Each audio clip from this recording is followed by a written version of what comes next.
সামনে হাজির হয়েছে। না, দেশের অবস্থা এমন হবে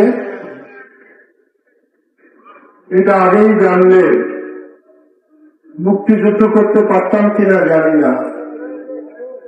আমি মুক্তিযুদ্ধ করেছিলাম এদেশের আপামর জনসাধারণের সম্মান হবে, জীবনের নিরাপত্তা হবে, সবাই সুন্দর থাকবে।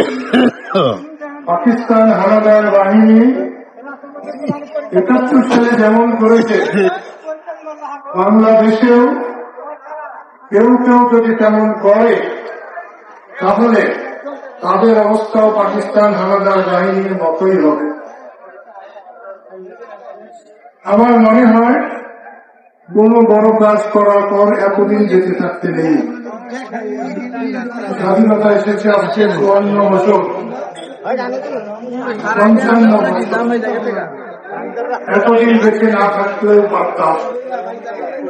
স্বাধীনতার পর বলেছেন, তাকে হত্যা করা হয়েছে, আমি নির্বাচনে কাটিয়েছি, মুক্তিযোদ্ধারা নানা জায়গায় অসম্মানিত হয়েছে, এখনো হচ্ছে। মুক্তিযোদ্ধাদের গলায় জুতার মালা পরানো হচ্ছে।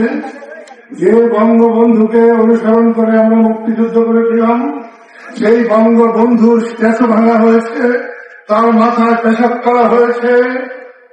মুক্তিযোদ্ধা জিয়াউর রহমানকে নিয়ে নানা রকমের কথা বলা হয়।